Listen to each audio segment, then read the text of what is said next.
The crowd on the pier went silent when she laughed. Not the nervous kind, the cruel kind. Adrian Wolfe, 32 years old, billionaire, single father, was on one knee with a ring that cost more than most people's houses, and Vanessa Hale was laughing at him like he'd just told the world's worst joke. "Marriage?" she said loud enough for everyone to hear. "That's a cage, Adrian. Family life? A boring trap." The fireworks exploded overhead, red and gold against the black sky, but all Adrian heard was the sound of his pride shattering on the wooden planks beneath him. If you want to see how a man rebuilt his life from public humiliation to real love, stay until the end. Hit that like button and drop a comment with your city so I can see how far this story travels. Adrian didn't remember standing up. He didn't remember walking away from Vanessa or the crowd that had gathered to watch what they thought would be a fairy tale proposal. What he remembered was the sound of his own footsteps on the pier, hollow and rhythmic, drowning out the whistles and pops of the fireworks display he'd paid $12,000 to choreograph. Behind him, Vanessa called his name, once, maybe twice. He didn't turn around. The parking lot smelled like fried dough and sunscreen. Families streamed past him, kids with glow sticks and parents with strollers, all of them looking at him with that particular mixture of pity and curiosity reserved for public disasters. His phone buzzed in his pocket, then again, then 5 more times in rapid succession. He pulled it out long enough to see the notifications, texts from his assistant, his brother, 2 business partners, and someone named Jessica, whose last name he couldn't remember but whose number he apparently had. Everyone had seen it. Of course they had. Vanessa had made sure of that. He got in his car, a Mercedes he'd bought 3 months ago and already couldn't remember why, and sat in the driver's seat without starting the engine. Through the windshield, he could still see the edge of the pier, the silhouettes of people watching the finale. Somewhere in that crowd, Vanessa was probably already on to her next thrill, her next audience, her next performance. That's what their relationship had been, he realized. A performance. 2 years of champagne and yacht parties and charity galas, where the charity part was just an excuse to wear expensive clothes and be photographed. His daughter's face appeared in his mind. Lily, 4 years old, asleep right now at his mother's house 20 minutes away, probably curled up with that stuffed elephant she refused to sleep without. What the hell had he been thinking? Adrian started the car and drove. Not to his mother's house, not to his penthouse downtown. He drove to the only place that made sense in that moment, the small house he'd bought 2 years ago in a quiet neighborhood 40 minutes outside the city. The house he'd thought about selling a dozen times because it didn't fit the image. The house Vanessa had visited exactly once and called cute in a tone that meant the opposite. It was almost midnight when he pulled into the driveway. The neighbors' houses were dark except for the occasional porch light. He sat in the car for another 10 minutes, then went inside. The house smelled like the lemon cleaning spray his housekeeper used. Everything was exactly where it had been the last time he'd visited 3 weeks ago. He walked through the living room, the kitchen, the hallway with the 5 photographs he'd hung himself, all of them pictures of Lily at various ages, none of them professional, all of them slightly crooked. He ended up in the bedroom, sitting on the edge of the bed he'd slept in maybe 10 times total. His phone was still buzzing. He turned it off without looking at it.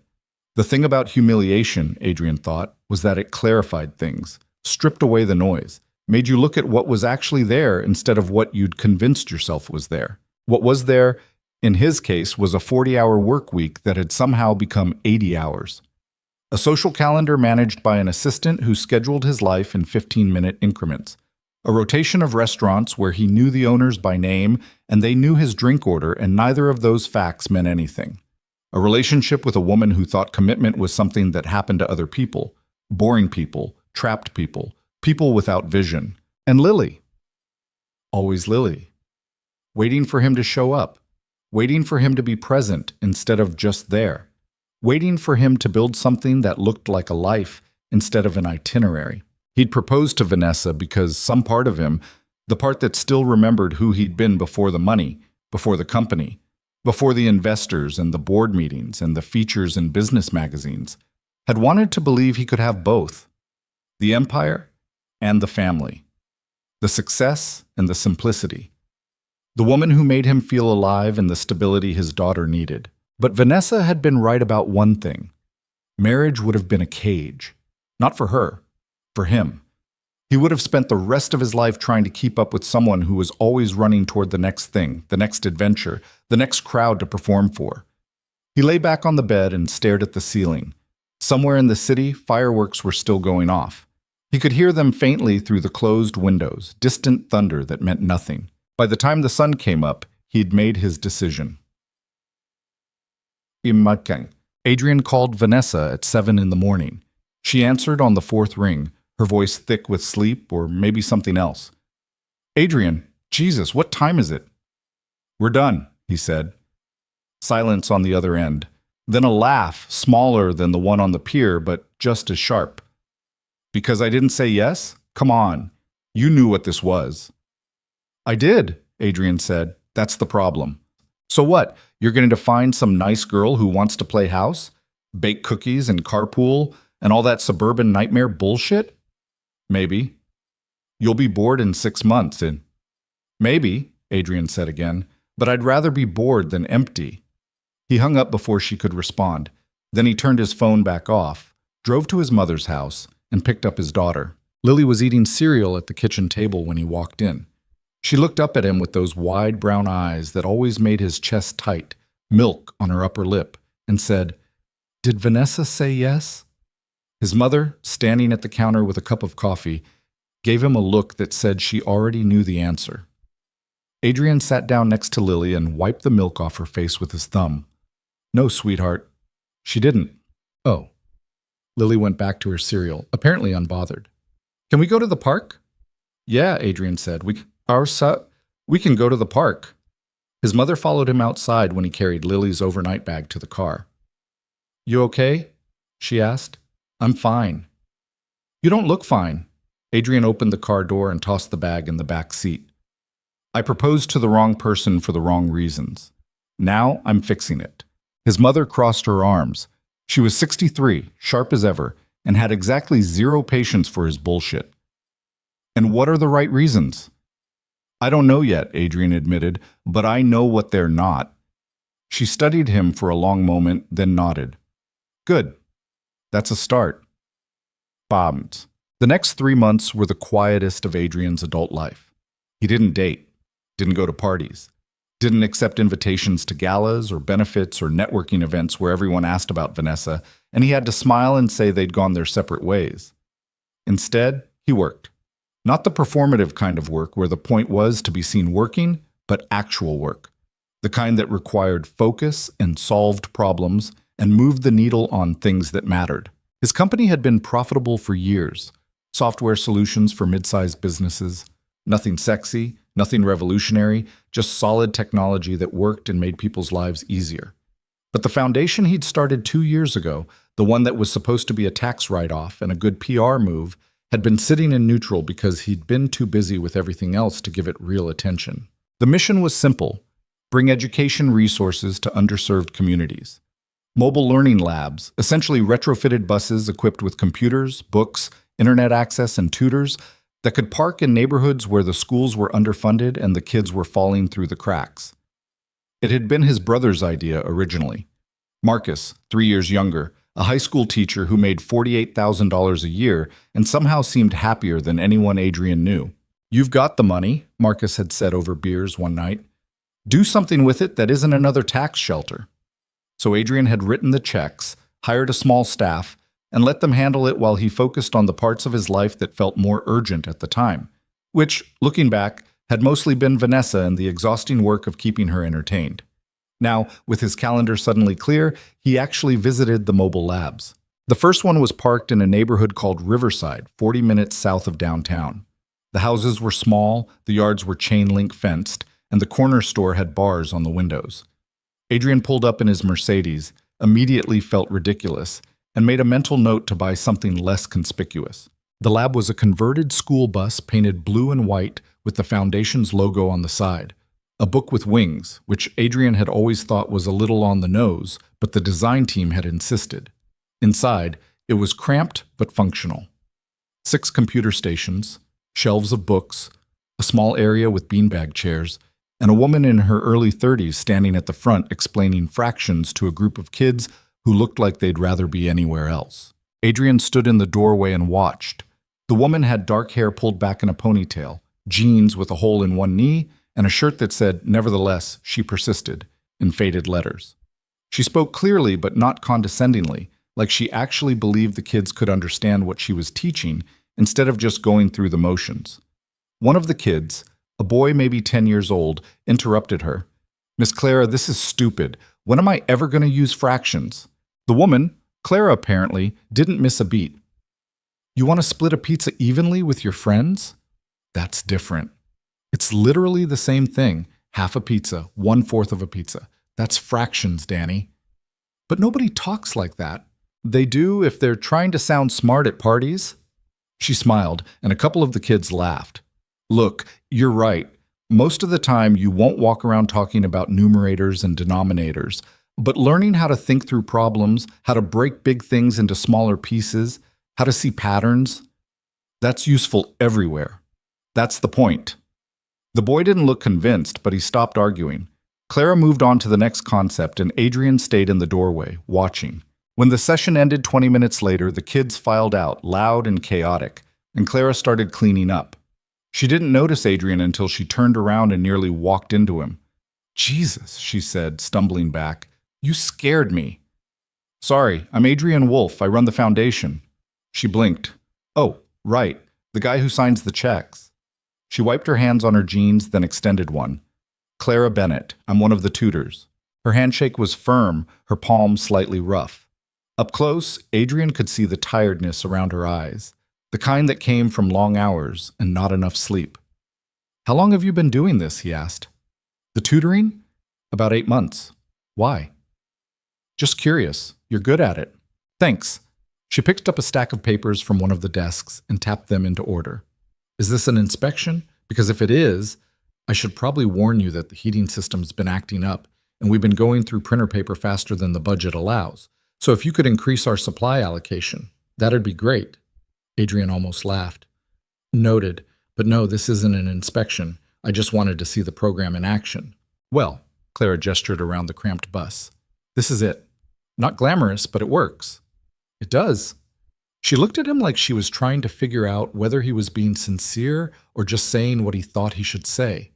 Apparently, she decided on sincerity because her expression softened slightly. "You want the full tour?" she asked. "It'll take about 3 minutes. This is a bus, not a mansion." Adrian smiled. "Sure." Clara walked him through the setup, showed him the computer stations, explained how they managed scheduling so kids from different grade levels could rotate through, pointed out the bookshelf they'd organized by reading level. She talked quickly, efficiently, like someone used to explaining things to people who didn't have a lot of time. "We've been trying to get permission to park in more neighborhoods," she said, "but the city's slow with approvals. And some areas don't want us because they think we're implying their schools aren't good enough, which, I mean, we kind of are, but you can't say that out loud." "What would help?" Adrian asked. Clara laughed. "Money. Always money. More buses, more staff, more supplies, better outreach so parents know we're here. Maybe some kind of partnership with the schools so it doesn't feel like we're competing with them." She paused. "But honestly, the biggest thing would be consistency. Kids need to know we're going to be here. Same time, same place, every week. The second we become unreliable, we lose them." Adrian pulled out his phone and made a note. "Okay." "Okay, what?" "Okay. I'll work on it." Clara stared at him. "Just like that?" "Just like that." She didn't say anything for a moment. Then, "You're serious." "Why wouldn't I be?" "Because most rich guys who start foundations do it for the tax break and the photo op. Not because they actually care." Adrian slipped his phone back into his pocket. "I'm not most rich guys." "We'll see," Clara said, but she was smiling when she said it. Adrian started visiting the mobile labs every week, sometimes twice a week.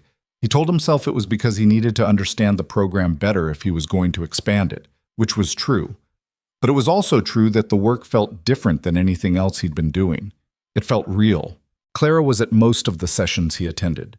She worked 3 days a week at the foundation and picked up shifts at a grocery store the other 4 days to make rent. She lived in a 1-bedroom apartment with her younger brother, a high school senior who was trying to get a scholarship to college. Her parents had died in a car accident when she was 22, and she'd been raising her brother ever since. Adrian learned all of this over the course of several weeks, in fragments, during the moments between tutoring sessions when Clara would answer his questions without making it sound like a sob story. "Why teaching?" he asked once. They were sitting in the bus after hours, waiting for a repair guy to show up and fix the heating system. Clara had her feet propped up on one of the desks, a notebook in her lap where she was sketching out lesson plans. "Because it's the only thing that actually changes anything," she said, without looking up. "You can throw money at poverty all day long, but if you don't give people the tools to climb out of it themselves, nothing sticks. Education sticks." That's optimistic. That's realistic. She glanced at him. "You think I'm naive?" "I think you believe in something." "And you don't?" Adrian considered that. "I believe in systems, structures, things you can measure and predict." "That's sad." "It's practical." Clara went back to her notebook. "You can be both, you know. Practical and hopeful. They're not mutually exclusive." The repair guy showed up before Adrian could respond, but the conversation stuck with him. It was mid-October when Adrian invited Clara to his office downtown. He'd been working on a proposal to expand the mobile lab program, more buses, more neighborhoods, partnerships with local schools and community centers, and he wanted her input before presenting it to the board. Clara showed up 20 minutes late, slightly out of breath, still wearing her grocery store uniform. "Sorry," she said, dropping into the chair across from his desk. "My shift ran long, and then the train was delayed, and I didn't have time to change." "It's fine." Adrian slid a folder across the desk. "Here's what I'm thinking." She opened the folder and started reading. Adrian watched her face as she scanned the pages, watched the way her eyebrows pulled together when she was concentrating, the way she chewed on her lower lip when she found something she disagreed with. "This is ambitious," she said finally. "Too ambitious?" "No, just ambitious." She looked up at him. "You really think the board will approve this?" "If I present it the right way, yes." "And what's the right way?" "Show them the impact, the data, the return on investment." Clara set the folder down. "You can't measure everything in ROI, Adrian." "You can if you want people to fund it." She shook her head, but she was smiling. "You're such a businessman." "That's not an insult, is it?" "It's an observation." They spent the next hour going through the proposal line by line. Clara pushed back on some of his assumptions, suggested changes, pointed out gaps he hadn't considered. She was smart, sharper than half the people he paid 6 figures to advise him, and she didn't soften her opinions to make him feel better. By the time they finished, it was almost 8.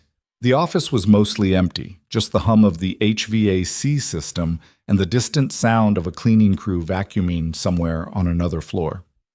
"You hungry?" Adrian asked. Clara hesitated. "I should get home. My brother's probably wondering where I am." "Text him. Tell him you're working." Adrian stood up and grabbed his jacket. "Come on, my treat." They ended up at a diner 2 blocks from his office, the kind of place with cracked vinyl booths and a laminated menu that hadn't changed in 20 years. Clara ordered a burger and fries. Adrian ordered coffee and a slice of pie he didn't eat. "You do this a lot?" Clara asked, biting into her burger. "Eat at diners? Take your employees to dinner." "You're not my employee, you're a contractor." "Same thing." "Not really." Clara rolled her eyes. "Okay, fine. Do you take your contractors to dinner a lot?" "No," Adrian admitted. "You're the first." "Should I be flattered or concerned?" "Flattered. Definitely flattered." She laughed, and something in Adrian's chest loosened. He hadn't realized how tense he'd been until that moment. They talked for another hour, about the foundation, about her brother, about the neighborhood where she grew up and the neighborhood where she lived now. She asked him questions too, careful ones at first, then bolder. Why did he start the company? What made him want to do the foundation? Did he actually care about the work, or was it just something to fill the time? "I care," Adrian said. "About what?" "All of it, the work, the impact, making something that lasts."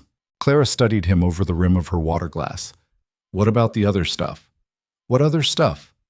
"The stuff that makes you happy, not successful." "Happy." Adrian didn't have an answer for that. Or maybe he did, but he wasn't ready to say it out loud yet. When they left the diner, it was raining. Not hard, just a steady drizzle that made the streetlights look like smudges of gold against the pavement. Adrian offered Clara a ride home, but she said she preferred the train. "Why?" he asked. "Because if I get into your fancy car, I'm going to start thinking of you as the guy with the fancy car instead of the guy who's actually trying to do something good. Can I be both?" "Sure, but I like the second version better." She walked away before he could respond, her hands shoved in her jacket pockets, her breath visible in the cold air. Adrian stood there for a long time, watching her disappear into the crowd, the rain soaking through his jacket, and thought about what happiness might actually look like. Worse. The board approved the expansion in November. Adrian didn't tell Clara until after the vote, and when he did, she hugged him without thinking, then immediately pulled back, embarrassed. "Sorry," she said. "That was unprofessional. It's fine. This is huge. You know that, right? This is going to change things for a lot of kids." "I know." She was still standing close enough that he could smell the faint scent of her shampoo, something floral, something simple. He wanted to hug her back. He wanted to do more than hug her, but he didn't, because he was tired of rushing into things he hadn't thought through. Instead, he said, "We should celebrate." "Yeah?" "Yeah. Dinner. Somewhere nicer than a diner." Clara raised an eyebrow. "Is this a date?" Adrian hesitated. "Do you want it to be?" "I don't know. Do you?" "Yes." She smiled, slow and genuine. "Okay then. It's a date." They went to a small Italian place the following weekend. Clara wore a dress Adrian had never seen before, dark green, simple, nothing expensive, but it fit her perfectly. They sat in a corner booth and talked for 3 hours, and Adrian realized somewhere around the second hour that he hadn't thought about Vanessa once in weeks. When he drove Clara home that night, he walked her to her door even though she said he didn't have to. "Thanks," she said, unlocking the apartment. "For dinner. For everything." "You're welcome." She kissed him on the cheek, quick and light, then slipped inside before he could say anything else. Adrian stood in the hallway for a moment, then walked back to his car, feeling like a teenager and not minding it at all. By December, they were seeing each other regularly. Not officially, not in the way that required announcements or labels, but in the way that mattered. Coffee before work, dinner after. Late-night phone calls when Clara couldn't sleep because she was worried about her brother's college applications or the foundation's budget or the heating system in the bus breaking down again. Adrian introduced her to Lily 2 weeks before Christmas. He'd been nervous about it, more nervous than he'd been about anything in years, but Clara had been gentle and natural with his daughter, asking her about school and her favorite books and whether she liked dinosaurs or unicorns better. "Both," Lily had said solemnly, "but dinosaurs are cooler." "I agree," Clara had said. "Unicorns are overrated." Lily had beamed, and Adrian had felt something settle in his chest that he hadn't known was unsettled. On Christmas Eve, Clara came to his house, the small one, not the penthouse, with her brother in tow. The 4 of them ate takeout Chinese food and watched a movie Lily picked, and when Lily fell asleep on the couch halfway through, Clara carried her upstairs without being asked. Adrian found her later in Lily's room, adjusting the blankets, the nightlight casting soft shadows across the walls. "You're good with her," he said quietly. Clara smiled. "She's easy to be good with." Still. They stood there for a moment, watching Lily sleep, and Adrian thought about all the ways his life had changed in the past 6 months. How quiet it was now. How full. Downstairs, Clara's brother was scrolling through his phone, half asleep on the couch. Adrian and Clara sat in the kitchen, drinking tea, talking about nothing important, and Adrian realized he didn't want the night to end. "Can I ask you something?" Clara said eventually. "Anything. Do you ever think about what would have happened if she'd said yes?" Adrian didn't have to ask who she meant. "Sometimes. And I'm glad she didn't." Clara looked at him, her expression unreadable. "Why?" "Because I would have spent the rest of my life trying to be someone I'm not, and I wouldn't have met you." She didn't say anything for a long moment. Then she reached across the table and took his hand, her fingers warm against his. "I'm glad too," she said. They sat like that until her brother wandered into the kitchen, rubbing his eyes and asking if it was time to go home yet. Adrian drove them back to their apartment, and when Clara kissed him goodnight, really kissed him, not just a peck on the cheek, it felt like the beginning of something he'd been looking for without knowing it. New Year's came and went. The foundation expanded to 3 more neighborhoods. Clara quit her job at the grocery store to work full-time with the program. Her brother got accepted to college with a partial scholarship. Adrian's company hit record profits, and he barely noticed because he was too busy helping Clara plan curriculum and negotiate with school districts and fix broken equipment. They fought sometimes, about money, about priorities, about the fact that Adrian wanted to throw resources at problems, and Clara wanted to build solutions from the ground up. But they figured it out, because neither of them was interested in walking away. In March, Clara met Adrian's mother. They got along immediately, which Adrian had known they would, but was still relieved to confirm. His mother pulled him aside while Clara was in the bathroom and said, "This one's different." "I know. Don't screw it up." "I won't." In April, Adrian brought up the idea of Clara and her brother moving in. Not to the penthouse, to the house. The small one. The one that was starting to feel like home. Clara said she'd think about it. 2 weeks later, she said yes. They moved in over a weekend, and it was chaotic and messy and nothing like the life Adrian had imagined for himself a year ago. But it was better. It was real. One night in May, they were assembling furniture in the living room. A bookshelf Clara had insisted on buying, even though Adrian had pointed out they already had 3. When she said, out of nowhere, "Do you want more kids?" Adrian looked up from the instruction manual. "What?" "Kids. Do you want more?" "With me, I mean." "Eventually." He set down the screwdriver. "Are you asking because you want them, or because you're trying to figure out if I want them?" "Both." "Then yes, I want them, if you do." Clara nodded slowly. "Okay. Okay. Okay." They went back to assembling the bookshelf, and Adrian thought about how simple it was, the way she'd asked. No performance, no pressure, just a question and an answer, and the quiet understanding that they were building something together. Later that night, after her brother had gone to bed and Lily was asleep upstairs, Adrian and Clara sat on the back porch, the air warm and thick with the smell of cut grass. "I'm going to ask you to marry me," Adrian said. Clara turned to look at him. "When?" "Soon, but I wanted to tell you first, so it's not a surprise." "You're telling me you're going to propose before you propose?" "Yes," she laughed. "That's very you." "Is that okay?" "It's perfect." He kissed her then, slow and unhurried, and thought about fireworks and how they were beautiful, but they didn't last. This, what he had with Clara, would last. He was sure of it. 3 months later, in his backyard, with Lily holding the ring box and Clara's brother standing off to the side trying not to cry, Adrian asked Clara to marry him. She said yes. There were no fireworks, no crowd, just family, string lights hung between the trees, and the absolute certainty that he'd finally gotten it right. The wedding happened in September, small and deliberate, in the backyard of the house that had become theirs. 60 people. A tent, in case it rained. Clara's brother walked her down the aisle between 2 rows of mismatched chairs they'd borrowed from the community center. Lily was the flower girl and took the job so seriously she counted each petal as she dropped it, which meant the ceremony started 15 minutes late and nobody cared. Adrian's mother cried. Clara's brother cried. Even Marcus, Adrian's brother, got a little misty during the vows, though he denied it later. Vanessa didn't come. Adrian hadn't invited her. He'd thought about it for approximately 10 seconds, decided it would be performative and weird, and moved on. She sent a card anyway, unsigned, with a generic congratulations message printed inside.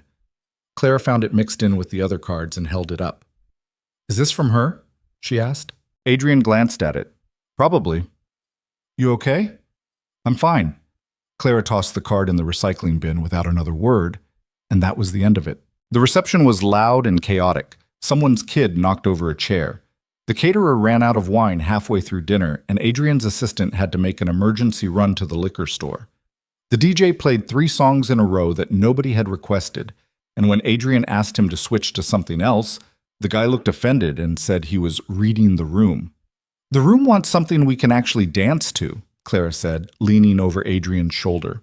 The DJ, clearly not interested in arguing with the bride, switched to an old Motown track, and Clara pulled Adrian onto the makeshift dance floor they'd set up on the lawn. Adrian wasn't a good dancer. He knew this. Clara knew this. Everyone watching knew this. But Clara didn't care, and after a while, neither did he. They swayed and turned and stepped on each other's feet, and it was perfect in the way things are perfect when you stop trying to control them. Later, when most of the guests had left and Lily had fallen asleep on a pile of coats inside the house, Adrian and Clara sat on the porch steps, her head on his shoulder, his jacket draped over her bare arms. "This was good," Clara said quietly. "Yeah?" "Yeah." She tilted her head to look at him. "You happy?" "Very." "Me too." They sat there until Clara's brother came outside and told them people were waiting to say goodbye. Adrian helped Clara to her feet, and they walked back into the noise and the warmth, hand in hand. And Adrian thought about how far he'd come from that night on the pier, how different his life looked now, how much better it felt. The honeymoon was a weekend trip to a cabin 2 hours north. They'd talked about going somewhere farther, Europe, maybe, or the Caribbean, but Clara's brother had classes and Lily had school, and neither of them wanted to be gone long. So they drove up the coast, stayed in a cabin with no Wi-Fi and spotty cell service, and spent 3 days doing nothing. It was the best weekend Adrian had in years. When they got back, real life reasserted itself quickly. Clara's brother was stressed about his classes. Lily came down with a cold that turned into an ear infection. The Foundation's newest mobile lab broke down in a neighborhood 40 minutes away and had to be towed. Adrian's company was in the middle of a product launch that was supposed to be straightforward, but turned into a bureaucratic nightmare involving lawyers and contractors, and a vendor who kept missing deadlines. By mid-October, Adrian was working 60-hour weeks again. He tried not to. He'd promised himself he wouldn't fall back into old patterns. But there were meetings he couldn't skip and problems he couldn't delegate, and a voice in the back of his head that said if he didn't handle it personally, it wouldn't get done right. Clara noticed. Of course she noticed. "You're doing it again," she said one night. Adrian looked up from his laptop. They were in the living room. Clara was grading papers on the couch. Lily was asleep upstairs. Clara's brother was at the library studying for midterms. "Doing what?" Adrian asked. "Working like the world's going to end if you stop." "I'm not." "You are." Clara set her pen down. "You've been home for 2 hours and you haven't looked up from that screen once. There's a lot going on right now." "There's always a lot going on." Adrian closed the laptop. "What do you want me to do? Ignore it?" "I want you to set boundaries. That's what I want." "I have boundaries." Clara gave him a look that said she didn't believe him. "When's the last time you left work at a reasonable hour?" Adrian didn't answer because he couldn't remember. "That's what I thought," Clara said. She picked up her pen and went back to grading, and the conversation was over, but the tension lingered. They didn't fight about it. Clara wasn't the type to push when someone wasn't ready to hear it, but Adrian could feel the weight of it, the unspoken frustration, and it sat in his chest like a stone. 2 weeks later, the Foundation held its first annual fundraiser. It was Clara's idea, a way to raise money and awareness, get donors involved, show the community what the program was actually doing. Adrian had been skeptical at first. Fundraisers felt performative, the kind of thing Vanessa would have loved and he would have tolerated. But Clara had insisted, so he'd signed off on it. The event was held at a hotel downtown. 200 people showed up. There were speeches and a silent auction and a video montage of kids from the program talking about what the mobile labs meant to them. Clara gave a speech that was funny and heartfelt and made half the room cry. Adrian gave a speech that was shorter and more focused on data, but people clapped anyway. By the end of the night, they'd raised almost $300,000. Adrian found Clara near the bar afterward, talking to a donor who wanted to fund a new lab in his neighborhood. She looked tired but happy, her hair falling out of the pins she'd used to hold it up, her heels abandoned somewhere under a table. "You did good," Adrian said when the donor finally left. Clara smiled. "We did good. You did most of it. Team effort." She leaned into him and Adrian wrapped an arm around her waist, and for a moment everything felt manageable again. But manageable didn't last. In November, Clara's brother got sick. Not seriously at first, just a bad cold that wouldn't go away. He pushed through it for 2 weeks, going to classes, working his part-time job, insisting he was fine. Then he collapsed in the middle of a lecture hall and ended up in the emergency room. Pneumonia. The doctor said he'd been ignoring symptoms for too long, that his body had finally given out, that he needed to rest and take the antibiotics they prescribed and stop acting like he was invincible. Clara took a week off work to stay with him. Adrian offered to help, but she said she had it handled. He believed her until he came home one night and found her sitting at the kitchen table, staring at a stack of medical bills. "How bad is it?" Adrian asked. Clara didn't look up. "Bad." "Let me take care of it." "No." Clara say, "I said no." She finally looked at him, her expression hard. "This isn't your problem. You're my wife. That makes it my problem. He's my brother. And I have the money to fix this, so let me." Clara shook her head. "I'm not a charity case, Adrian." "I never said you were. But that's how it feels." She stood up, the chair scraping against the floor. "You swoop in and throw money at everything, and it's supposed to make it better, but it doesn't. It just makes me feel like I can't handle my own life." Adrian stared at her. "That's not what I'm doing." "Isn't it?" "No, I'm trying to help."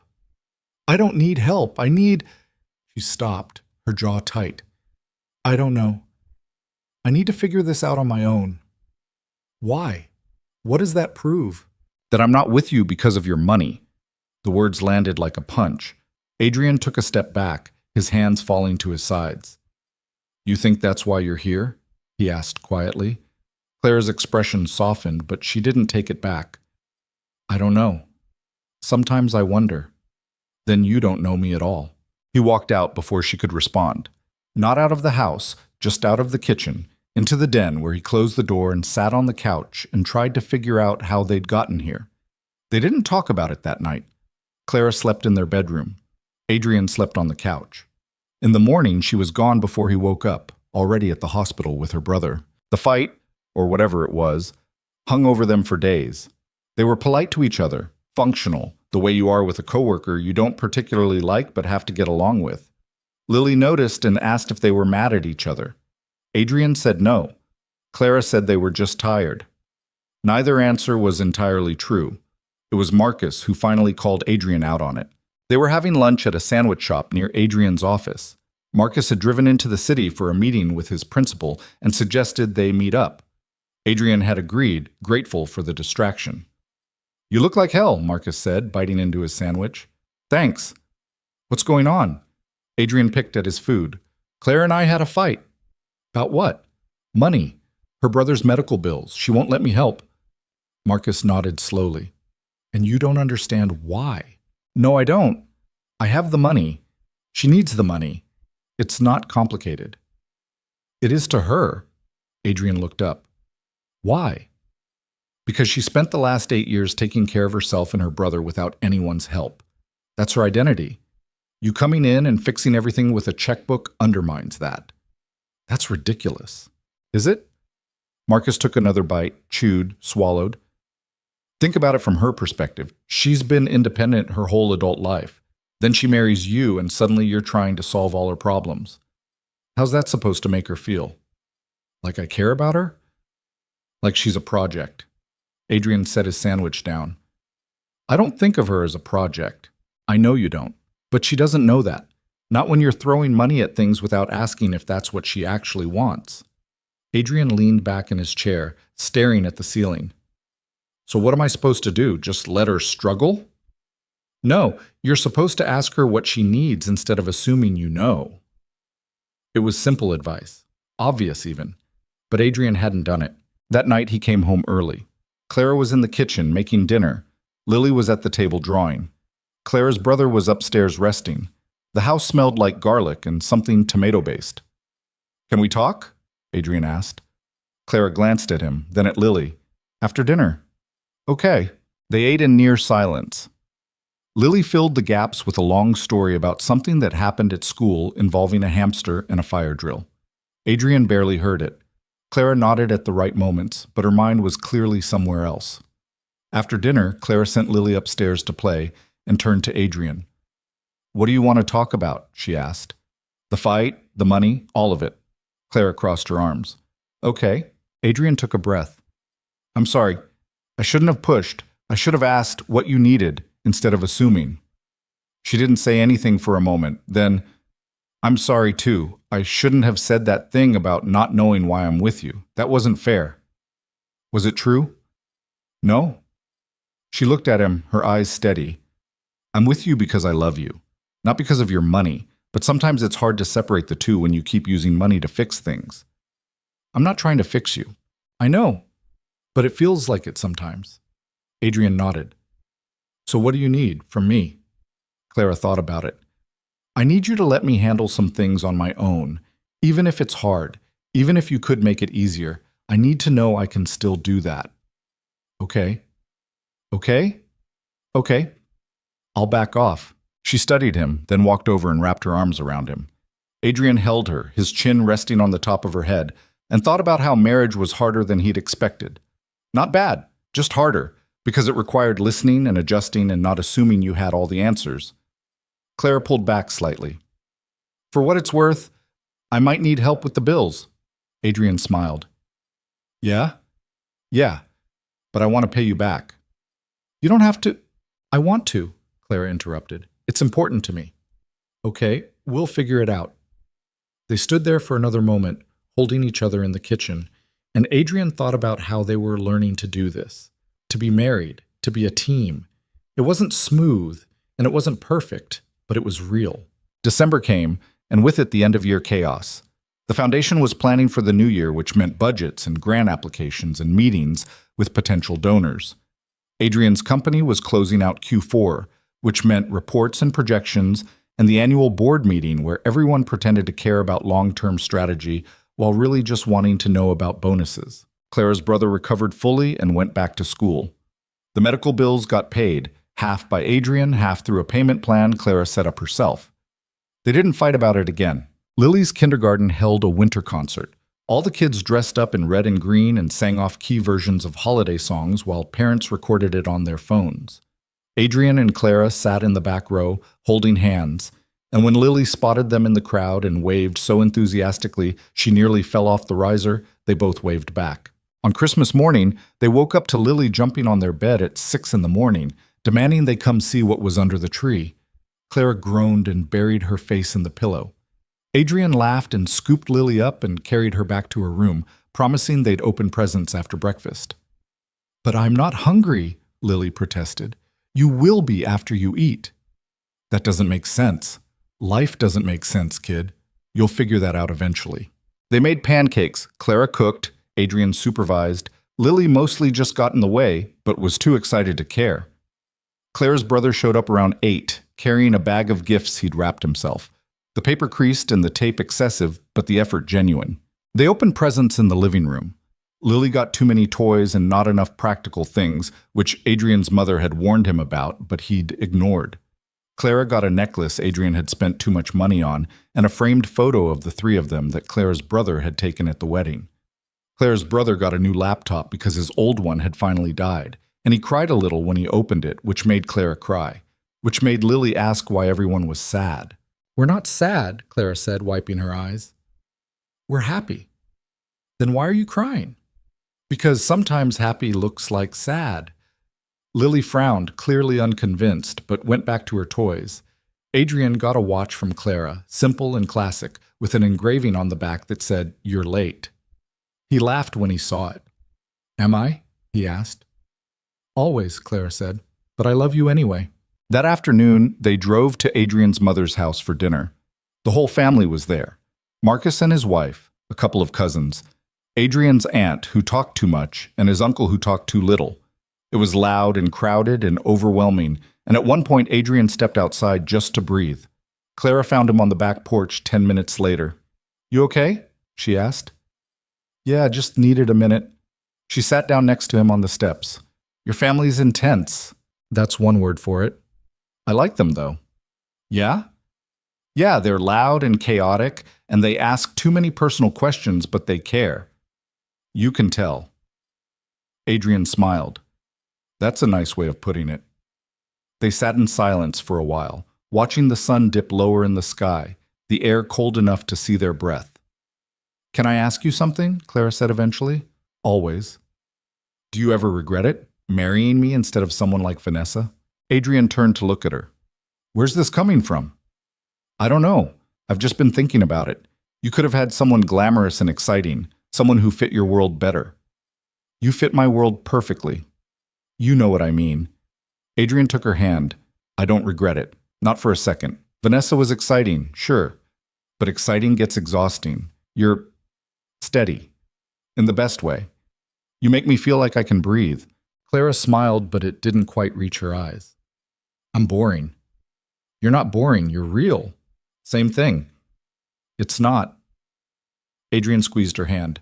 Vanessa was a performance. You're the actual show. And I'll take the actual show every time. Clara leaned her head on his shoulder.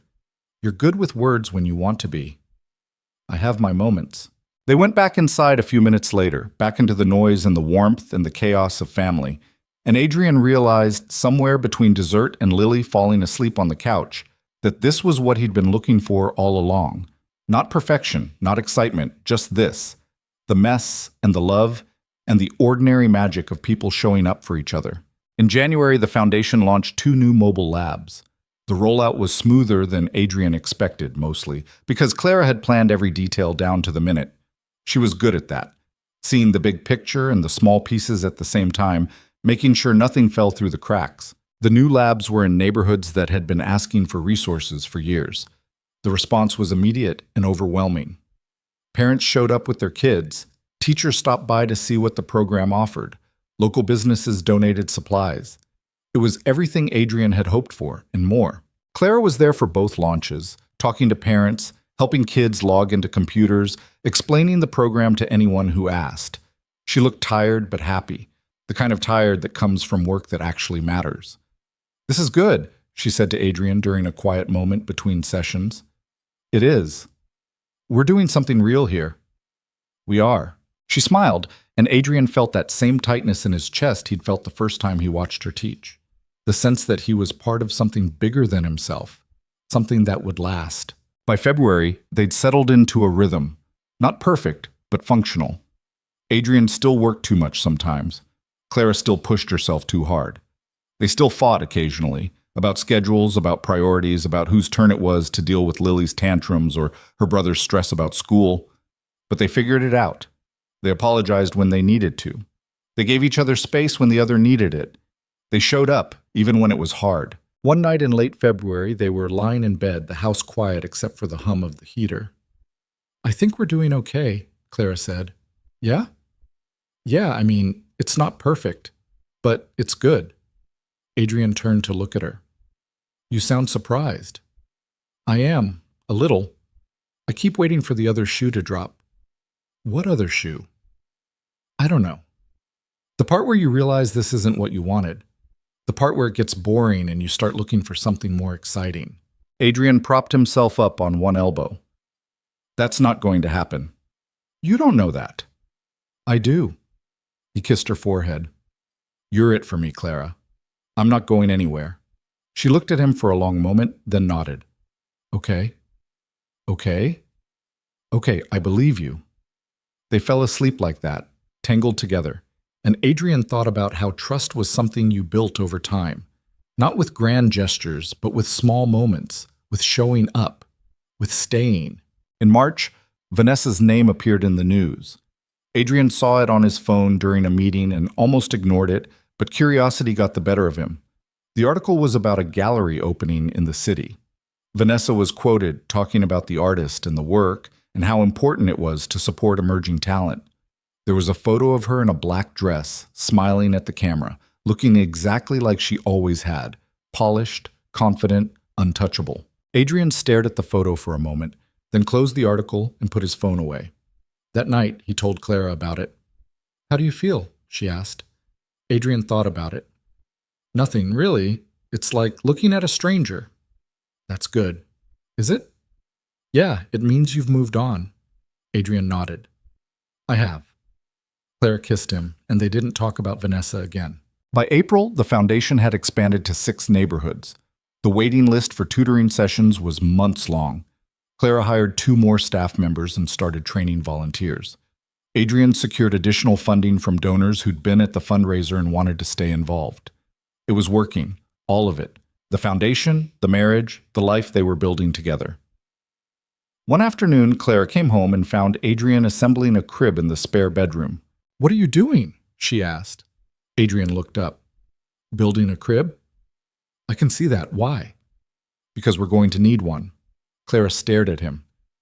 "Adrian, I know we said we'd wait, but I've been thinking and I don't want to wait anymore.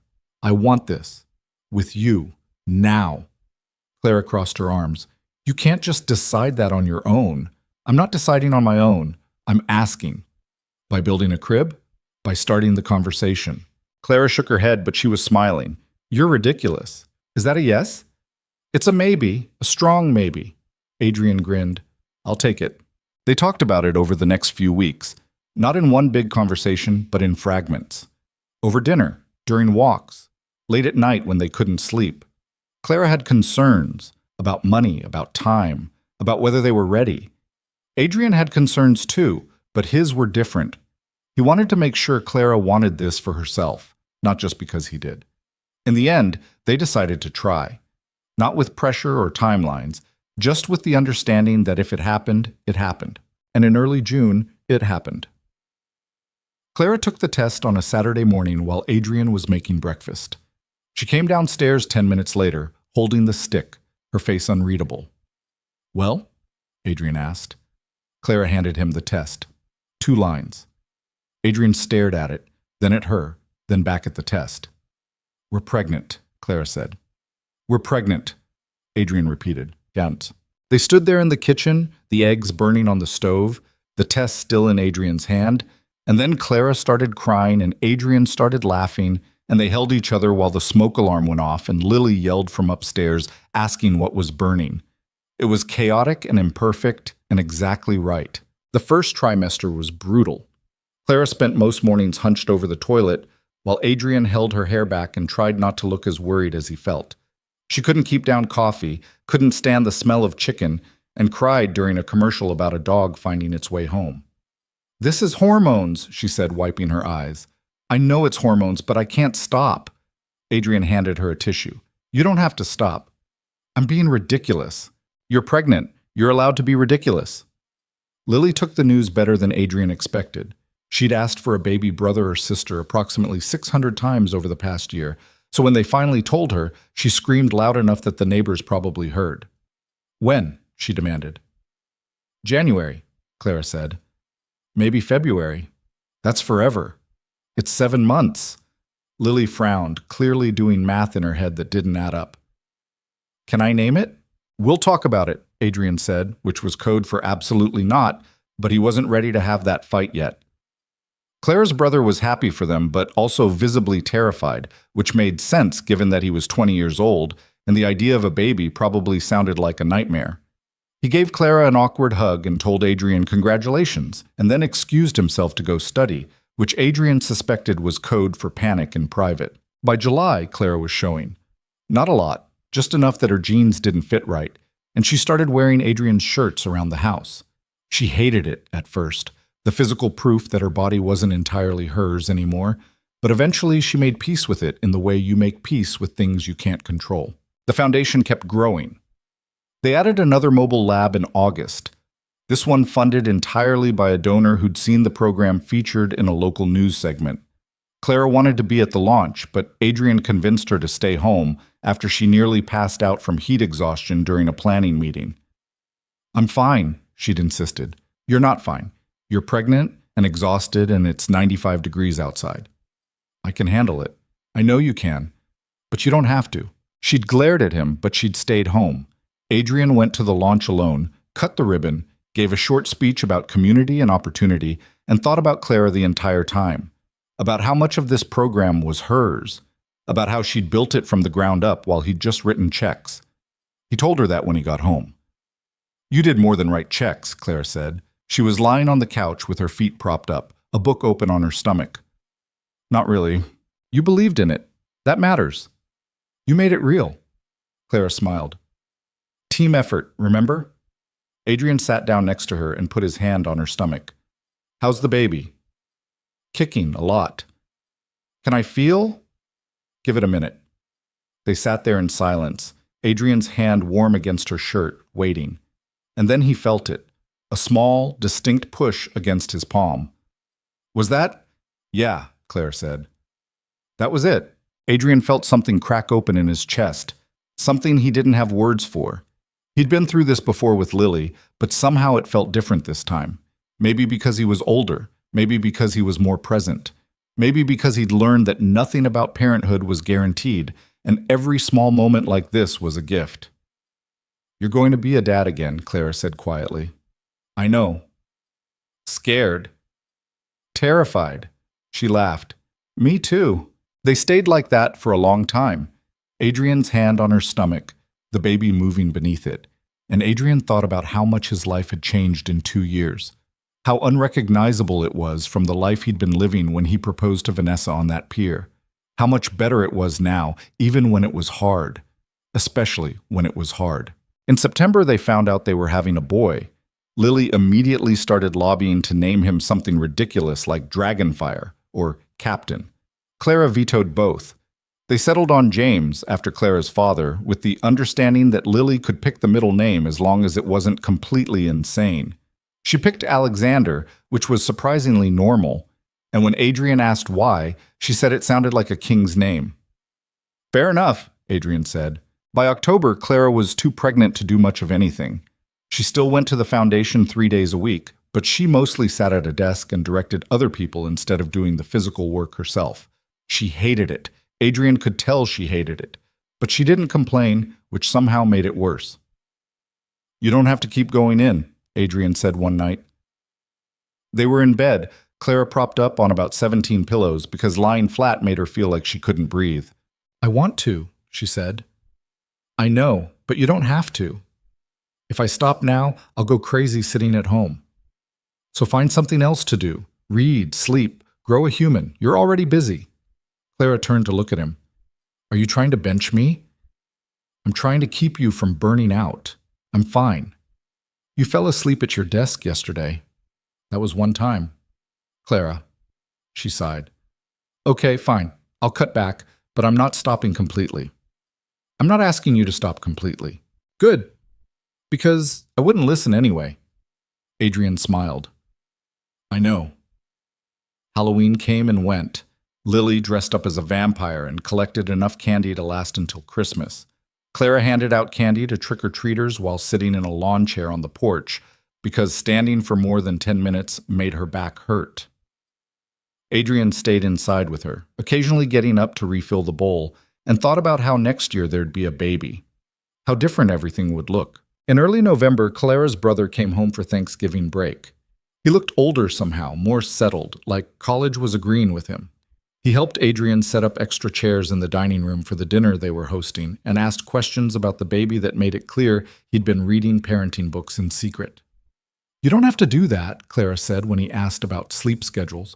I want to help. You're in college. You should be focused on school. I can do both. Clara hugged him, which was awkward because her stomach was in the way, and Adrian saw her wipe her eyes when she pulled back. Thanksgiving dinner was chaos. Adrian's mother brought too much food. Marcus brought his kids, who immediately taught Lily a card game that involved a lot of yelling. Clara's brother spent most of the meal trying to explain his philosophy class to Adrian's uncle, who kept interrupting to say that philosophy was useless. It's not useless, Clara's brother said patiently. It teaches you how to think. You don't need a class to teach you how to think. Apparently, some people do. Adrian kicked him under the table before the conversation could escalate. Clara laughed so hard she had to excuse herself to the bathroom. After dinner, when most of the guests had left and the kitchen was a disaster zone of dirty dishes and leftover containers, Adrian found Clara sitting on the back porch. It was cold out, too cold to be sitting outside without a jacket, but she didn't seem to notice. You okay? Adrian asked, sitting down next to her. Yeah, just needed air. You want me to leave you alone? No, stay. They sat in silence for a while, watching their breath fog in the cold air. I've been thinking, Clara said eventually. About what? About how lucky we are to have this. All of it. Adrian took her hand. We are lucky. I keep waiting for something to go wrong. Nothing's going to go wrong. You don't know that. I don't. Adrian admitted. But worrying about it won't change anything. Clara leaned her head on his shoulder. I hate that you're right. Get used to it. I'm right a lot. She elbowed him, and they both laughed, and the moment passed. December arrived with the kind of cold that made your bones ache. Clara was 9 months pregnant and miserable. Her feet were swollen, her back hurt constantly, and she couldn't sleep for more than 2 hours at a time without having to get up to pee. This is torture, she said one morning. Adrian, who'd been up with her half the night, just nodded. I know. I can't do this for another month. You might not have to. Baby could come early. Or late. Babies come late all the time. Let's think positive. Clara glared at him. If you tell me to think positive one more time, I'm going to lose it. Adrian wisely said nothing. The foundation's holiday party was scheduled for mid-December. Claire insisted on going even though Adrian thought it was a terrible idea. You're 9 months pregnant, he said. I'm aware. What if you go into labor at the party? Then you'll drive me to the hospital. It's not that complicated. Clara, I'm going, Adrian. This is my event. I planned it. I'm not missing it because I'm pregnant. She went. And she didn't go into labor, thank God, but she did have to sit down every 15 minutes, and by the end of the night, she looked ready to murder someone. Told you, Adrian said on the drive home. Shut up. I'm just saying. I know what you're saying, and I'm telling you to shut up. Adrian, shut up. James was born on December 23rd, 3 weeks early, at 2 in the morning. Clara's water broke while they were watching a movie, and Adrian, who prided himself on staying calm under pressure, completely panicked. Okay, he said, standing up so fast he knocked over the bowl of popcorn. Okay, hospital. We need to go to the hospital. Adrian, relax. I am relaxed. You're not. You're freaking out. I'm not freaking out. Clara stood up slowly, holding her stomach. Can you call your mom? Someone needs to stay with Lily. Right, yes, Mom. Adrian pulled out his phone, dropped it, picked it up, and dialed. His mom answered on the second ring. It's time, Adrian said. I'll be there in 20 minutes. Make it 10. Adrian, please. I'll be there in 15. She made it in 12. By the time she arrived, Adrian had the hospital bag in the car, Lily was awake and asking 1,000 questions, and Clara was timing contractions on her phone. You doing okay? Adrian's mom asked Clara. I'm fine. Adrian's the one you should worry about. I'm fine, Adrian said. You look like you're going to throw up. I'm not going to throw up. He didn't throw up, but it was close. The drive to the hospital felt like it took hours, even though it was only 20 minutes. Clara was calm the whole way, breathing through contractions, occasionally squeezing Adrian's hand hard enough to cut off circulation. Adrian, meanwhile, ran 2 red lights and almost rear-ended a truck. Slow down, Clara said. We need to get there. We need to get there alive. Adrian slowed down. They made it to the hospital, got checked in, got moved to a room, and then the waiting started. Labor was long, longer than it had been with Lily. Clara was in pain, the kind of pain that made her grip the bed rails and breathe in short, sharp gasps. Adrian stayed next to her the entire time, holding her hand, getting her ice chips, telling her she was doing great even when she told him to stop talking. I can't do this, she said at one point. You can. I can't. It's too much. You're almost there. You don't know that. I do. She looked at him, her face pale and sweaty, and said, If you're lying to me, I'll never forgive you. I'm not lying. And he wasn't. James was born 40 minutes later at 6:17 in the morning, weighing 7 pounds and screaming loud enough to wake the entire floor. The nurse handed him to Clara, and she cried. Not the loud, messy kind of crying, the quiet kind, the kind that meant something too big for words.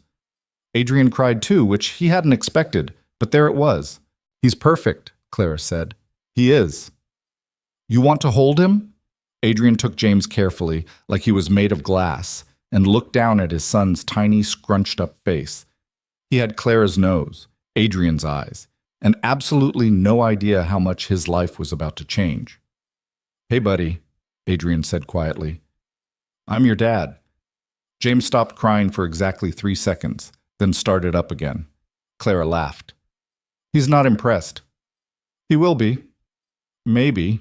They stayed in the hospital for 2 days. Adrian barely slept. Clara slept even less. James cried a lot. The nurses came in every few hours to check vitals and offer advice that Adrian forgot immediately. When they finally went home, Lily was waiting at the door, practically vibrating with excitement. "Can I see him?" she asked. "Gently," Adrian said. Lily sat on the couch and Adrian placed James in her arms, keeping his hands close just in case. She stared down at her baby brother with an expression of pure wonder. "He's so small," she said. "You were that small once." "Really?" "Really." Lily looked up at Adrian. "Can I keep him?" Adrian smiled. "He's not going anywhere." The first few weeks were a blur. James cried constantly. Clara was exhausted. Adrian was exhausted. Lily was simultaneously helpful and completely in the way.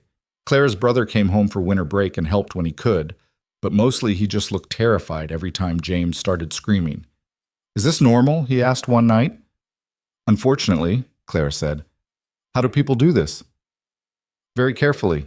Adrian's mother came over almost every day, bringing food and offering to take James so Clara could sleep. Clara usually said no, then changed her mind an hour later when James wouldn't stop crying. By mid-January, they'd settled into something resembling a routine. James was still waking up every 2 hours at night, but at least they knew to expect it. Clara was healing, slowly, and had started talking about going back to work part-time in a few months. Lily had adjusted to having a baby brother and now treated him like her personal doll, which was simultaneously sweet and concerning. One night, after James had finally fallen asleep and Lily was in bed and the house was quiet for the first time all day, Adrian and Clara collapsed on the couch. "We survived," Clara said. "Barely." "But we did." Adrian put his arm around her. "How are you feeling?" "Tired, sore, happy." She looked at him. "You?" "Same, minus the sore part." Clara laughed. "Must be nice. I'd trade places with you if I could." "Liar." "Okay, maybe not, but I'd think about it." They sat there in the quiet, and Adrian thought about how different this was from the first time. With Lily, he'd been younger, less prepared, still figuring out who he was. He'd loved her fiercely, but he'd also been terrified in a way he couldn't articulate. This time was different. He was still terrified, but it was a different kind of fear. Not the fear of failing, the fear of not being enough, of missing moments, of looking back and realizing he'd been too busy to notice his own life happening. "I want to be present for this," Adrian said. Clara turned to look at him. "You are present. I mean really present, not just physically here, but actually paying attention." "Okay. I'm serious." "I know you are." Clara took his hand. "And I'll hold you to it." "Good." They stayed on the couch until James started crying again, then took turns getting up with him, and Adrian thought about how this was what love actually looked like. Not grand gestures or perfect moments, just showing up, over and over, even when you were tired, even when it was hard. By February, the foundation had started planning a major expansion. They'd secured enough funding to add 5 more mobile labs and hire a full-time coordinator to manage operations. Clara was consulting remotely, video calling into meetings while James napped, offering input on curriculum and outreach strategies. Adrian could tell she missed being there in person, missed the kids and the work and the feeling of making a tangible difference. But she never said it out loud, and Adrian didn't push. One afternoon in late February, a reporter from a national magazine reached out. They wanted to do a feature on the foundation, on the work they were doing in underserved communities. Adrian agreed to the interview, then asked if Clara wanted to be included. "It's your program," he said. "It's our program." "You built it," Clara considered. "Okay, yeah, let's do it." The interview happened in March. The reporter came to the house, met James, talked to Lily, and spent 2 hours asking questions about the foundation's mission and impact. Clara did most of the talking. Adrian added context here and there, but mostly he just watched her, the way she lit up when she talked about the kids and the tutors and the communities they were serving. The magazine wanted photos. They sent a photographer who took 100 shots of Adrian and Clara and Lily and James, both at the house and at one of the mobile labs. In one photo, Adrian was holding James while Clara helped a kid with a math problem. In another, Lily was sitting at a computer with a huge grin on her face. When the issue came out in May, the The photo they used for the cover was the one of all four of them standing in front of the mobile lab. Clara was holding James. Adrian had his arm around Lily. They all looked tired but happy, and the headline read, "Building Futures, How One Family is Changing Education." Adrian bought 3 copies. Clara laughed at him. "Why do you need 3?" she asked. "One for us, one for my mom, one to frame." "You're not framing a magazine cover." "Watch me." He framed it, hung it in his office. And every time he looked at it, he felt something swell in his chest that he couldn't quite name. The article brought attention, a lot of it. Donors reached out. Other cities asked about replicating the program. A couple of foundations wanted to partner. Adrian's phone rang constantly for 2 weeks straight, but the attention also brought something else, something Adrian hadn't expected. 3 days after the magazine hit stands, Vanessa called. Adrian was at his office when his phone buzzed. He glanced at the screen, saw her name, and felt his stomach drop. He stared at it for a long moment, then answered. "Hello?" "Adrian, hi." Vanessa's voice was exactly the same, smooth, confident, like no time had passed at all. "I saw the article. Congratulations." "Thanks." "You look good. Happy." Adrian didn't know what to say to that, so he said nothing. "I was wondering," Vanessa continued, "if you'd want to grab coffee sometime, catch up." "I don't think that's a good idea." "Why not? We're both adults. We can be civil." "I'm sure we can, but I don't see the point." There was a pause on the other end, then, "I just want to talk, that's all." Adrian sighed. "About what?" "About, I don't know, everything. I've been thinking a lot lately, and seeing that article made me realize I never really apologized for the way things ended, for what I said on the pier." "It's fine, Vanessa. That was years ago." "I know, but still, I'd like to say it in person." Adrian thought about it, thought about telling her no, that he'd moved on, that there was nothing left to say. But some part of him, maybe curiosity, maybe closure, said yes before he could stop himself. "Okay, coffee. That's it." "That's it," Vanessa agreed. "Thank you." They made plans to meet the following week. Adrian hung up and stared at his phone, already regretting the decision. That night, he told Clara. "She wants to meet for coffee," he said. They were in the kitchen. Clara was cleaning bottles. James was asleep in the bouncer on the counter. Lily was upstairs doing homework. Clara didn't look up. "And you said yes?" "I did." "Why?" "I don't know. She said she wanted to apologize." "Do you need her apology?" Adrian thought about it. "No, but maybe she needs to give it." Clara finally looked at him. "Are you sure that's all this is?" "What do you mean?" "I mean, are you sure she's not trying to get back into your life?" "I'm married, Clara. I have kids. She knows that." Knowing and accepting are 2 different things. Adrian walked over and took the bottle from her hands. "Do you not trust me?" "I trust you. I don't trust her." "It's just coffee." Clara studied him for a long moment, then nodded. "Okay, just coffee." But Adrian could see the worry in her eyes, and it stayed with him all week. Adrian met Vanessa at a coffee shop downtown on a Tuesday afternoon. He arrived early, ordered a black coffee he didn't want, and sat at a table near the window where he could see the street. The place was half empty, filled with the kind of people who worked remotely and needed somewhere to sit that wasn't their apartment. Vanessa walked in 10 minutes late, which didn't surprise him. She'd always been late. She spotted him immediately and smiled, that same confident smile he remembered, and walked over like she owned the place. "Adrian," she said, leaning down to kiss his cheek before he could stop her. "You look good." "Thanks. You too." She did look good. She always looked good. Hair perfectly styled, clothes that probably cost more than most people's rent, makeup subtle but deliberate. She sat down across from him and ordered an almond milk latte from the barista, who appeared instantly, like Vanessa had summoned her.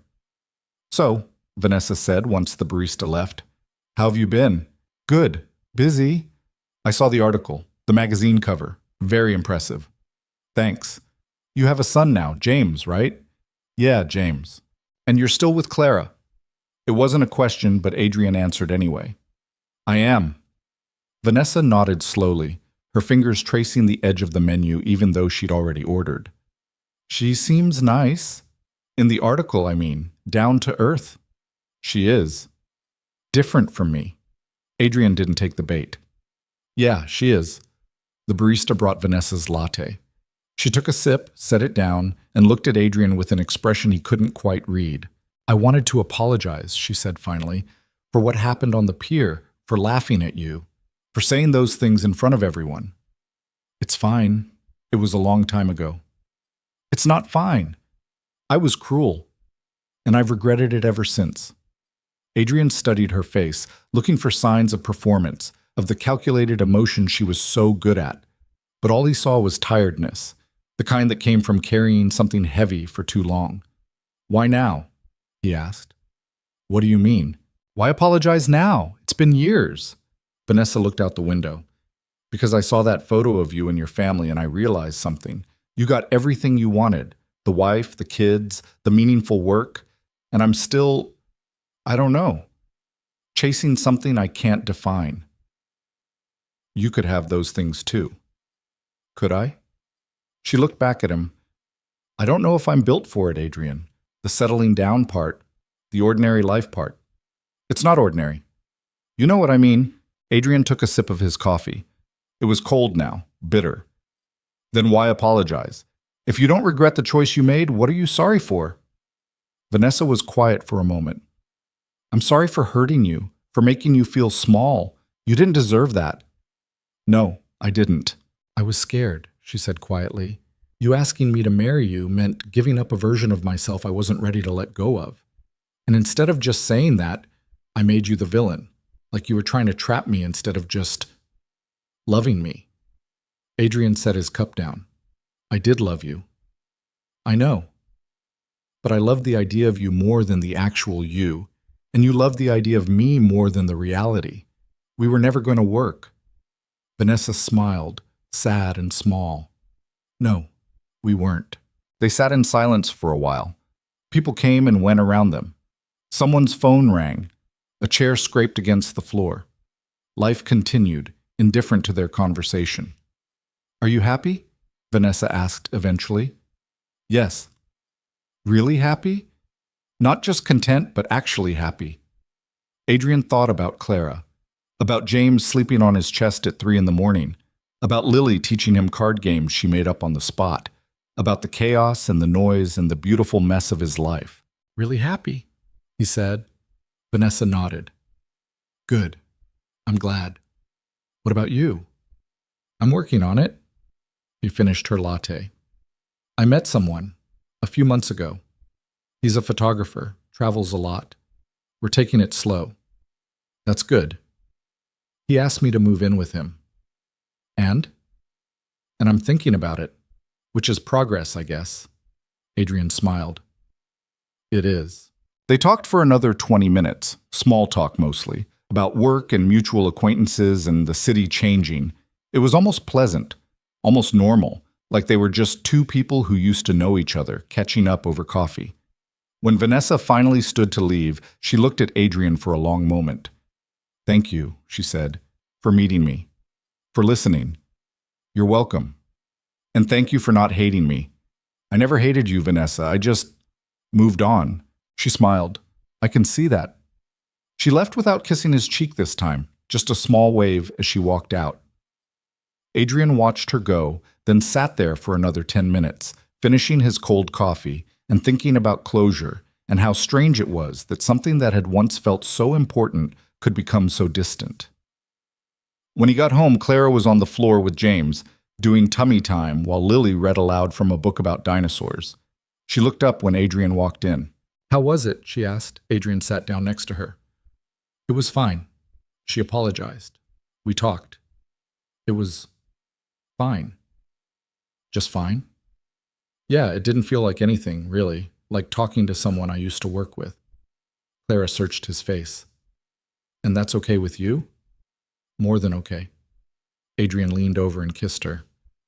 I told her I was happy, and I meant it. Clara smiled, and some of the tension Adrian hadn't realized she was carrying seemed to drain away. Good. Lily looked up from her book. Who apologized? Nobody important, Adrian said. Then why did you meet them? Because sometimes you have to let people say what they need to say, even if it doesn't change anything. Lily frowned. That's confusing. Welcome to being an adult, kid. The weeks after that passed in the usual blur of work and diapers and school pickups and foundation meetings. James started sleeping for longer stretches at night, which felt like a miracle. Lily lost her first tooth and put it under her pillow and was devastated when the tooth fairy left her $2 instead of $5. Inflation, Adrian told her. What's inflation? Ask me when you're older. In June, the foundation held its second annual fundraiser. It was bigger this time, 300 people instead of 200, and they raised over $500,000. Clara gave another speech, this one about sustainability and long-term impact, and the crowd gave her a standing ovation. Adrian watched from the side of the room, holding James, and felt that same pride he'd felt at the first fundraiser, the sense that Clara was exactly where she was supposed to be, doing exactly what she was meant to do. After the event, when they were home and James was asleep and Lily was at a sleepover, Adrian and Clara sat on the back porch with a bottle of wine they were too tired to drink. We did it again, Clara said. We did. I'm exhausted. Me too. But it was worth it. It was. Clara leaned her head on Adrian's shoulder. Sometimes I can't believe this is my life. Good can't believe or bad can't believe? Good. Definitely good. She lifted her head to look at him. Do you ever think about what would have happened if you hadn't ended things with Vanessa? Not really. Liar. Adrian smiled. Okay, sometimes, but only to remind myself how lucky I am that she said no. She didn't say no. She laughed. Even better, saved me from making the biggest mistake of my life. Clara kissed him, slow and soft. You're good at this, you know. At what? Saying the right thing. I have good material to work with. They stayed outside until the mosquitoes got bad, then went inside and fell asleep on the couch watching a movie neither of them cared about. And Adrian thought, somewhere in that hazy space between awake and asleep, that this was enough. More than enough. This was everything. By July, the foundation had expanded to 12 neighborhoods. They'd hired a full-time staff of 15 people. The waiting lists were still long, but they were making progress, chipping away at the need one kid at a time. Clara went back to work 3 days a week, bringing James with her on days when Adrian couldn't work from home. She'd set up a small area in the office with a playpen and toys, and James would nap while she worked, occasionally waking up to remind everyone he existed by screaming. He's got good lungs, one of the tutors said. Tell me about it, Clara replied. Adrian tried to maintain better boundaries with his work schedule. He left the office by 6 most days. Didn't check email after dinner unless it was urgent. Spent weekends with his family instead of catching up on things that could wait until Monday. It wasn't perfect. He still slipped sometimes, still got pulled into meetings that ran long or problems that demanded immediate attention. But he was trying, and Clara noticed. You're doing better, she said one night. They were giving James a bath. Lily was supposedly brushing her teeth but was probably playing with the toothpaste. Yeah? Adrian said. Yeah. You're here more. Not just physically. Actually here, like, I'm trying. I know, and it shows. Adrian lifted James out of the bath and wrapped him in a towel. I don't want to miss this. You're not missing it. I don't want to look back and realize I did. Clara put her hand on his arm. You won't, I promise. In August, Adrian's company hit a major milestone, 10 years in business, revenue that exceeded projections. A product launch that actually went smoothly for once. His board wanted to celebrate with a big event, something showy and expensive that would get press coverage. Adrian said no. Why not? His CFO asked during a meeting. Because we don't need it, Adrian said. Send the money we would have spent on a party to the foundation instead. That's not how this works. It's how I want it to work. The CFO looked at the rest of the board, clearly hoping for backup. Nobody said anything.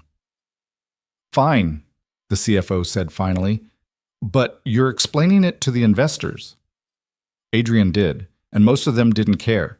A few even thought it was a good PR move, which made Adrian want to roll his eyes, but he took the win. Instead of a party, Adrian took his team out for dinner at a nice restaurant. Low-key, casual.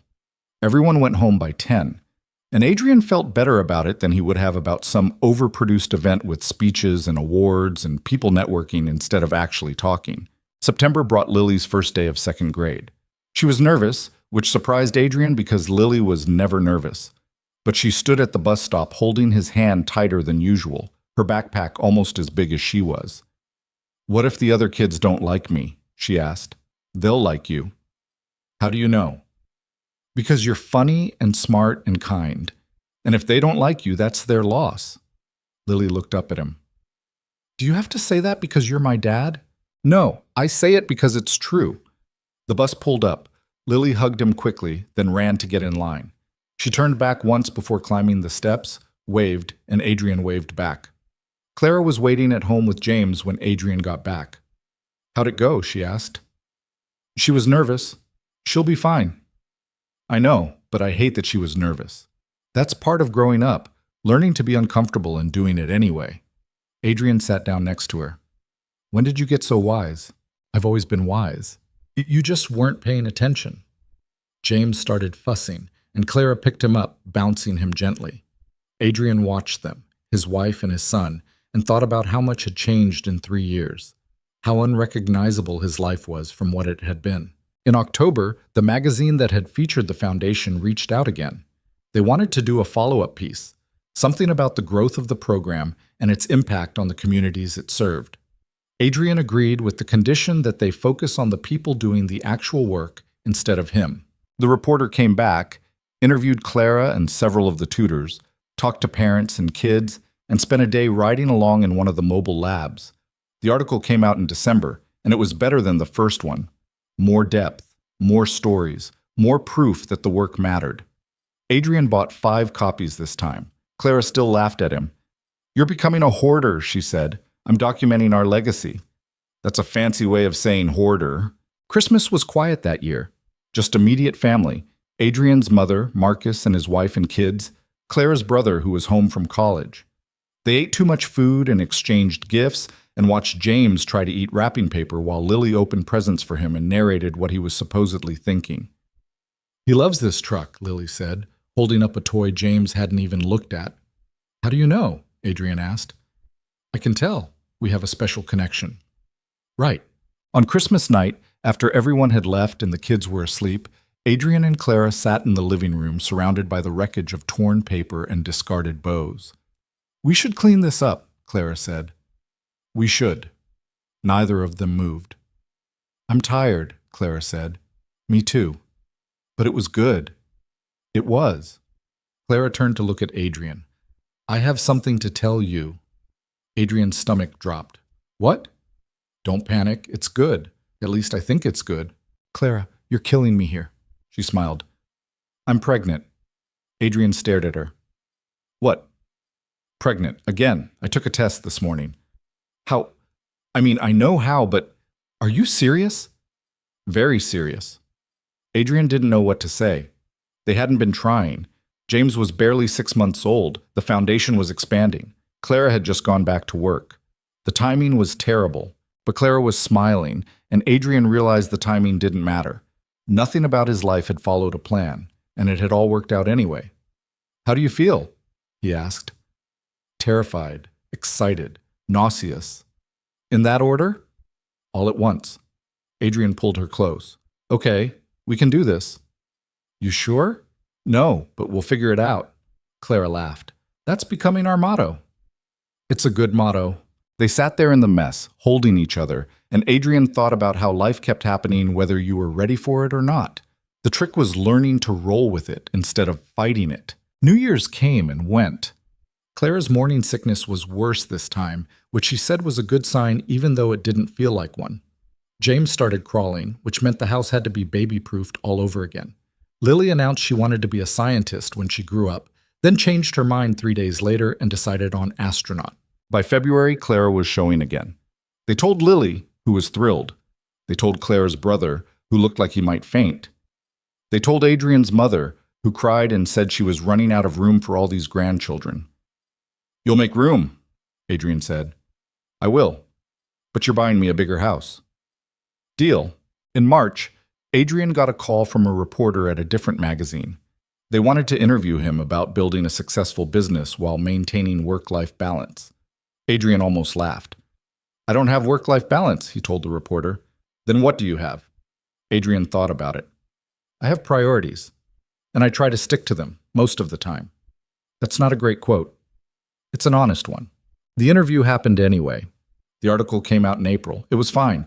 Adrian didn't buy any copies. By May, the foundation had grown to the point where it needed a new organizational structure. Clara and Adrian spent weeks working with the board to figure out the best way forward.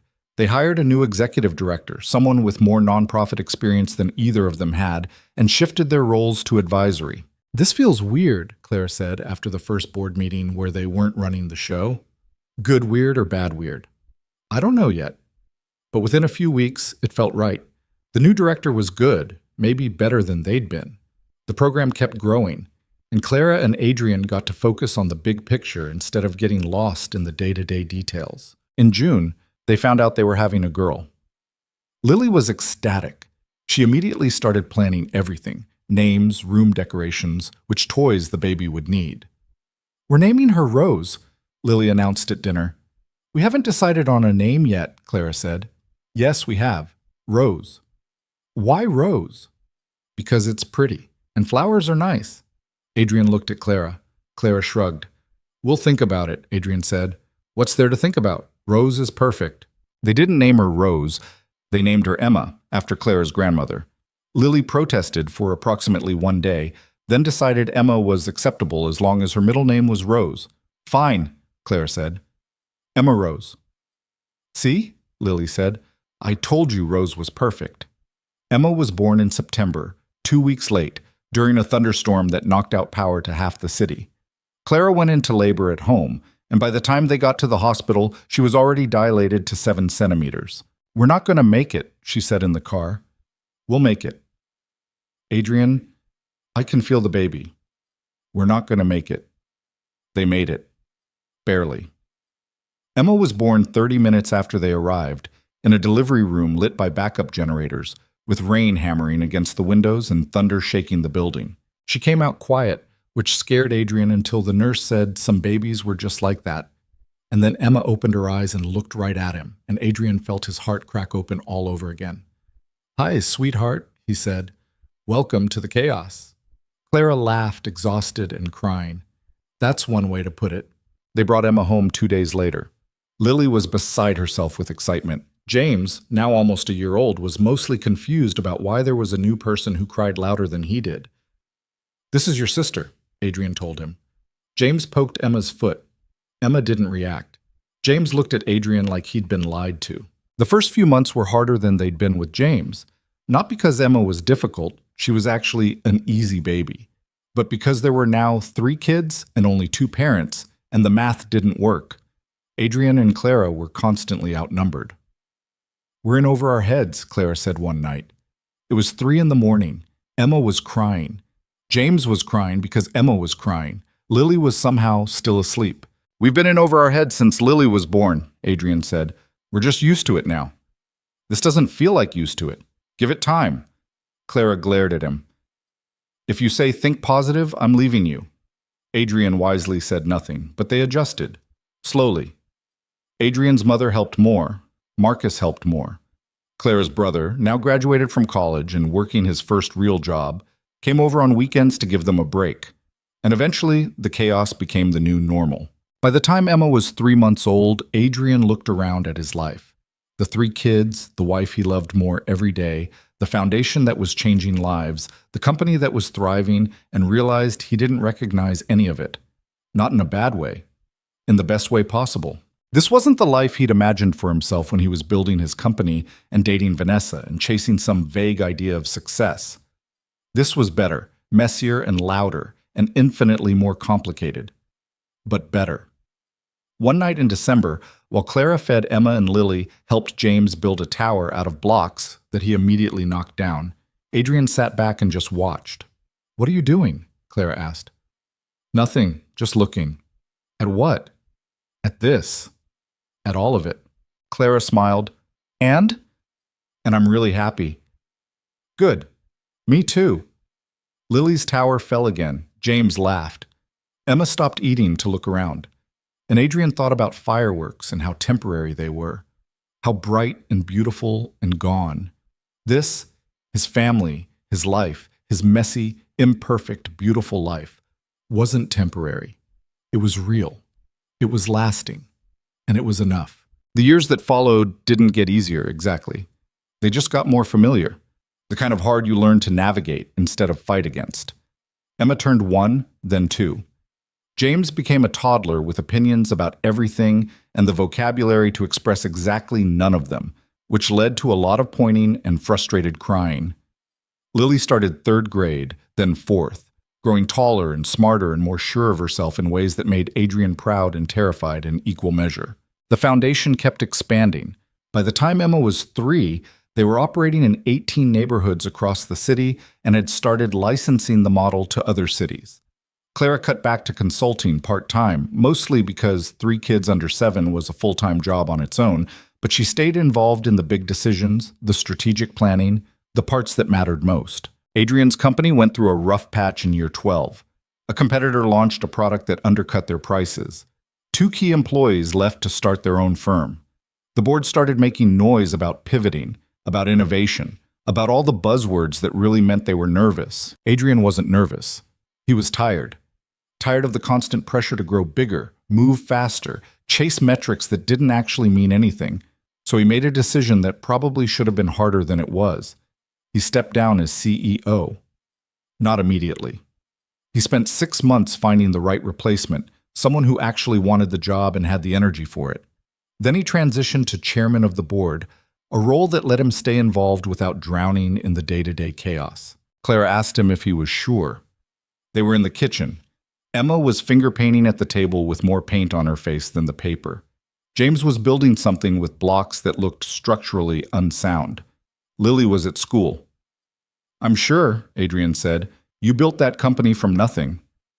"I know. And now it's something. Someone else can take it from here." "You're not going to miss it?" Adrian thought about that. "I'll miss parts of it, but I won't miss the parts I've been missing here." Clara looked at him for a long moment, then nodded. "Okay. You're not going to try to talk me out of it?" "Why would I? You clearly already decided." "You could still try." She smiled. "I'm not going to talk you out of doing something that makes you happier." The transition happened in the spring. There was a press release and a couple of interviews and a small party the board insisted on throwing. Adrian shook hands and smiled and said all the right things about new chapters and exciting opportunities. And then it was done, and he went home to his family, and that was that. The extra time changed things.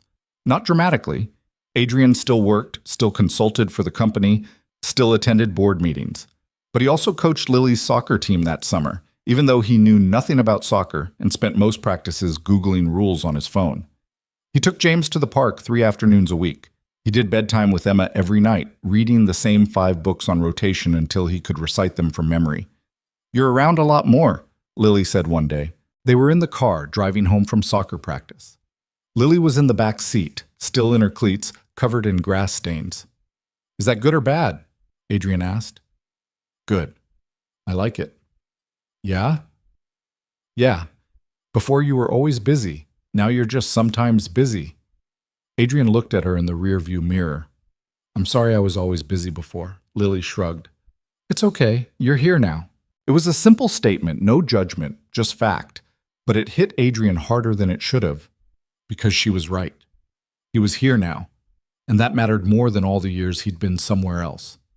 In the fall, the foundation hit a major milestone, 5 years of operation, over 2,000 kids served, measurable improvements in reading scores, graduation rates, college enrollment, the kind of impact that looked good in reports and actually meant something in real life. They celebrated with another fundraiser, bigger than the previous ones, 500 people. Speeches from kids who'd gone through the program and were now in college or starting careers. A video montage that made half the room cry, including Adrian, though he tried to hide it. Clara gave the keynote speech. She talked about community and resilience and the difference between charity and empowerment. She talked about the tutors and volunteers who showed up week after week. She talked about the families who trusted them with their kids. And she talked about what it meant to build something that lasted. "We didn't do this alone," Clara said, looking out at the crowd. "We did it together. And that's the only way it works. Not one person with a checkbook, not one family with good intentions, a community, all of us, showing up, staying committed, believing that education isn't a privilege, it's a right. The applause was thunderous. Adrian watched from the side of the stage, holding Emma while James fidgeted next to him, and Lily stood perfectly still, watching her stepmother like she was memorizing every word. After the event, when they were packing up and heading home, Lily asked Clara a question. "Do you ever get nervous when you talk in front of people?" Clara smiled. "Every single time." "You don't look nervous." "That's the trick. You feel it anyway and do it anyway. Is that what being brave is?" "Yeah, I think so." Lily nodded, processing. "I want to be like you when I grow up." Clara stopped what she was doing and looked at Lily. For a second, Adrian thought she might cry, but she didn't. She just pulled Lily into a hug and said, "You're already like me. You just don't know it yet." That winter was hard for reasons that had nothing to do with the foundation or the company or anything Adrian could control. Clara's brother, who'd been doing well in his job and seemed to have his life together, got into a car accident. Not his fault. Someone ran a red light and T-boned him at an intersection. He survived, but barely. Broken ribs, punctured lung, head trauma that left him in the ICU for 2 weeks. Clara fell apart. Not publicly, not in a way most people would notice, but Adrian saw it. The way she stopped sleeping, the way she forgot to eat, the way she sat next to her brother's hospital bed for hours, holding his hand, willing him to wake up. Adrian took care of the kids, got them to school, made their meals, kept the house running. He called Clara every few hours to check in, brought her coffee and food she didn't touch, sat with her when he could get someone to watch the kids. "He's all I have left," Clara said one night. They were in the hospital cafeteria. It was 2 a.m. Her brother had woken up earlier that day, groggy and confused but awake. "He's going to be okay," Adrian said. "You don't know that." "The doctor said," "I know what the doctor said, but things can still go wrong. People still die." Adrian took her hand. "He's not going to die." Clara looked at him, her eyes red and exhausted. "My parents died, Adrian, in a car accident, just like this. And I wasn't there. I couldn't do anything, and if he dies, he's not going to die. But if he does, then we'll deal with it," Adrian said quietly. "Together. But right now he's alive. He's awake, and you need to sleep." Clara shook her head. "I can't." "Yes, you can. I'll stay with him. If anything changes, I'll wake you." She wanted to argue. Adrian could see it. But she was too tired to fight, so she let him walk her to the small room the hospital had given them. Let him tuck her into the uncomfortable chair that folded out into an even more uncomfortable bed, and let herself fall asleep. Adrian went back to his brother-in-law's room and sat in the chair Clara had been occupying for days. The monitors beeped steadily. The IV dripped. Outside the window, the city was dark except for streetlights and the occasional car passing by. Adrian didn't pray. He'd never been good at that. But he sat there and thought about fragility and luck and how quickly everything could change. How you could build a whole life, solid and real, and one person running a red light could shatter it. But it didn't shatter. Claire's brother recovered. Slowly. He spent 3 weeks in the hospital, then another month in rehab learning how to walk without getting dizzy. He moved back in with Adrian and Clara for a while because he couldn't live alone yet, couldn't drive, couldn't do a lot of things he'd taken for granted. It was cramped. The house wasn't built for 6 people. James and Emma had to share a room. Lily gave up her desk so her uncle had somewhere to work. Everyone was constantly in everyone else's way. But they made it work. Because that's what you did. You adjusted. You figured it out. You made room. By spring, Clara's brother was back on his feet. Not completely healed, the doctors said he'd probably have headaches for the rest of his life. Would need to be careful about contact sports and stress and a dozen other things. But alive. Functional. Himself. He moved out in April into a small apartment 10 minutes away. Clara cried when he left, even though she'd been complaining about the lack of space for weeks.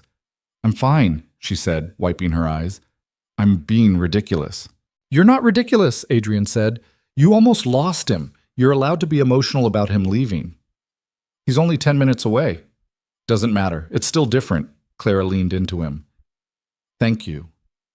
"For what?" "For holding everything together when I couldn't."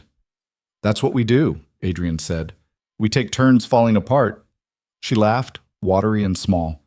Is that marriage? I think so. That summer, the foundation launched a new initiative, college prep courses for high school students who'd gone through the program as kids. It was Clara's idea, a way to close the loop, to make sure the kids who'd gotten help early on had support all the way through. The first cohort was small, 20 students. They met twice a week in one of the mobile labs, working on SAT prep and college essays and financial aid applications. Clara taught some of the sessions herself, even though she had 3 kids at home and a brother who was still recovering. You don't have to do this, Adrian told her. I know, but I want to. Why? Because these kids need to see that someone believes in them, that someone thinks they're worth the effort, and if I can be that person, I will. Adrian looked at her, this woman who'd grown up poor and fought for everything she had and still showed up for other people, and felt something tighten in his chest. You're incredible, he said. Clara smiled. I'm really not. I'm just doing what needs to be done. That's what makes you incredible. By the time Lily started 6th grade, she'd become the kind of kid other kids looked up to. Smart, confident, kind in a way that wasn't performative. She stood up for the weird kids, helped the ones who struggled, made friends with everyone and enemies with no one. Adrian didn't know where she'd learned that. Maybe from Clara. Maybe from watching the foundation's work. Maybe she was just built that way. One day she came home from school upset. What happened? Adrian asked. Lily dropped her backpack on the floor and sat at the kitchen table. There's this girl in my class. Her family just moved here. She doesn't have any friends yet. And some kids were making fun of her at lunch. Did you say something? Yeah, I told them to stop, and then I sat with her. That's good. But now some of the other kids are mad at me. They think I'm being weird. Adrian sat down next to her. Do you care what they think? Lily thought about it. A little. That's normal. But did you think you did the right thing? Yeah. Then that's what matters. Being kind isn't always easy. Sometimes it costs you something, but it's still the right thing to do. Lily nodded slowly. Is that what you and Clara do? With the foundation? Yeah, I guess it is. Then I want to keep doing it too. Adrian pulled her into a hug, and Lily let him, even though she was getting to the age where hugs from parents were supposedly embarrassing. That fall, Adrian got an email that caught him off guard. It was from a journalist working on a long-form piece about second chances and life after public failure. They wanted to interview him about the peer proposal, about Vanessa, about how he'd rebuilt his life after that moment. Adrian almost deleted it, but something made him respond instead. Maybe curiosity, maybe closure, maybe the sense that enough time had passed that it didn't hurt anymore. The interview happened over the phone. The journalist asked good questions, thoughtful ones, about shame and resilience and what it meant to let go of who you thought you were supposed to be. Do you ever regret it? The journalist asked. The way things ended with Vanessa? No, Adrian said. Not even a little. Why not? Because that moment, as terrible as it was, forced me to look at my life honestly. To stop chasing some idea of success that didn't actually make me happy. If she'd said yes, I'd probably be divorced by now. Miserable. Still trying to be someone I'm not. So it was a gift? Adrian thought about that. I wouldn't call it a gift, but it was necessary. Sometimes you need to hit bottom before you figure out what actually matters. The article came out in December. Adrian read it once, thought it was fine, and didn't think about it again. Clara read it 3 times. This is good, she said. It's okay. No, it's really good. You sound wise. Adrian laughed. I'm not wise. You're wiser than you were. That's a low bar. Clara smiled. True, but still. The week before Christmas, Adrian was at the grocery store with James and Emma when he ran into Vanessa. Literally ran into her. They turned the same corner from opposite directions and nearly collided. Adrian, she said, stepping back. Hi. Vanessa. Hey. She looked different. Older, but in a good way. Less polished, more real. She was wearing jeans and a sweater and minimal makeup, and she looked happy. These yours? She asked, gesturing to James and Emma.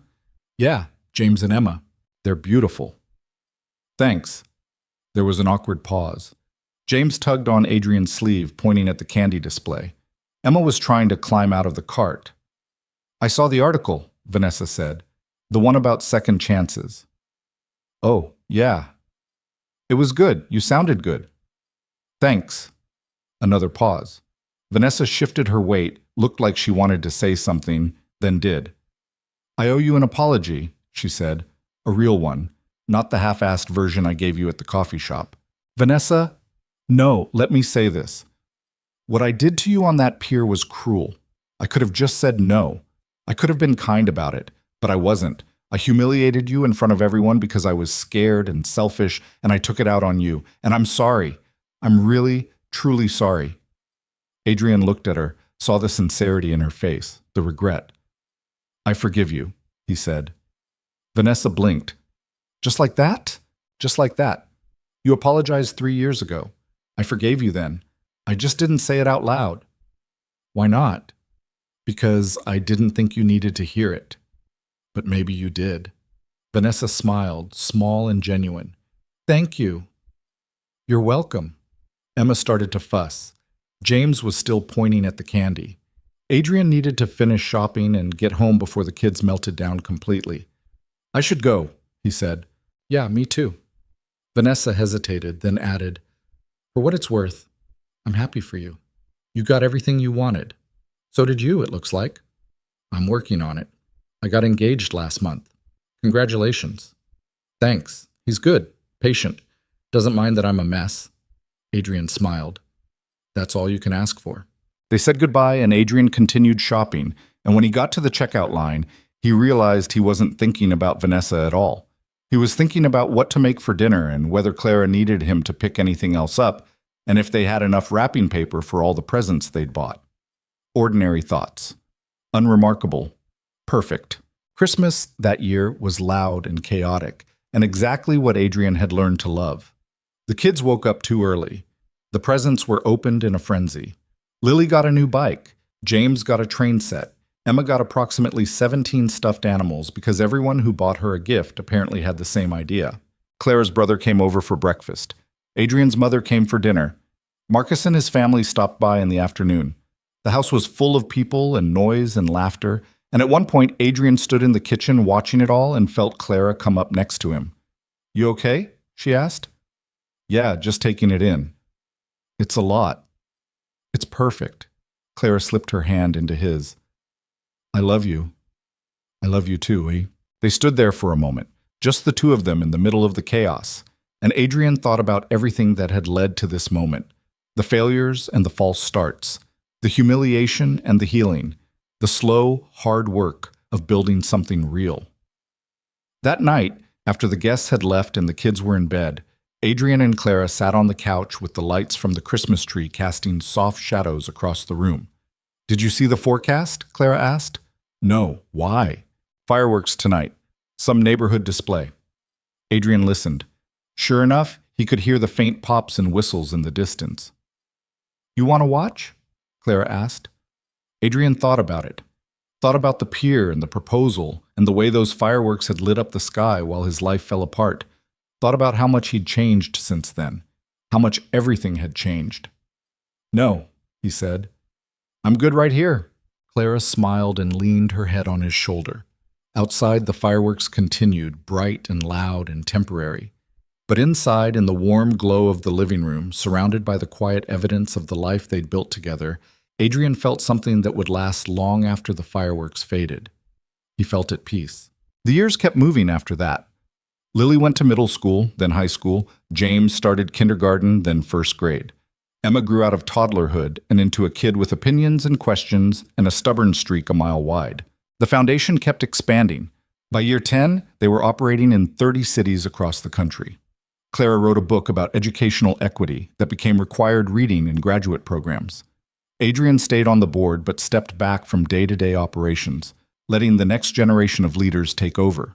His company was eventually acquired by a larger firm. Adrian made more money than he knew what to do with, so he put most of it into the foundation and into college funds for the kids and into a trust for Clara's brother who was thriving in his career but still struggled with medical bills from the accident. Life wasn't perfect. It never was. They still fought sometimes, still struggled with the balance between work and family, still made mistakes and apologized and tried to do better. But they showed up. every day, for each other, for the kids, for the work that mattered. And that, Adrian learned, was enough. One night, years later, Lily was in college, James was in middle school, Emma was in elementary school. Adrian and Clara were sitting on the same back porch where they'd sat so many times before. "You ever think about how different things could have been?" Clara asked. "Sometimes." "What do you think about?" Adrian considered. "I think about how close I came to settling for the wrong life. How easy it would have been to keep chasing things that looked good but felt empty." "You think you would have been happy? With Vanessa?" "No. I think I would have been successful and miserable. Which is maybe worse than just being miserable." Clara was quiet for a moment. "I'm glad she said no." "Me too. Not because I got you. I mean, that's part of it. But because you deserved better than someone who would laugh at you for wanting a family. We both deserve better than the lives we were settling for." Clara smiled. "Look at us, getting all philosophical. We're old. We're allowed." "We're not old." "Speak for yourself." She elbowed him, and they both laughed, and somewhere in the distance, Adrian heard fireworks, some holiday or celebration he'd lost track of. He didn't get up to look. Didn't need to. He'd learned a long time ago that the best things in life weren't the ones that burned bright and disappeared. They were the ones that built slowly, steadily, over years and years of showing up. The fireworks faded, the night grew quiet, and Adrian sat there with his wife in the house they'd made a home, surrounded by the life they'd built together, and felt a contentment so deep it didn't need words. This was what he'd been looking for all along. Not excitement, not performance, not the rush of something new. Just this. The ordinary magic of loving someone who loved him back, of raising kids who were turning into good humans, of doing work that mattered. Just this. And it was more than enough. It was everything.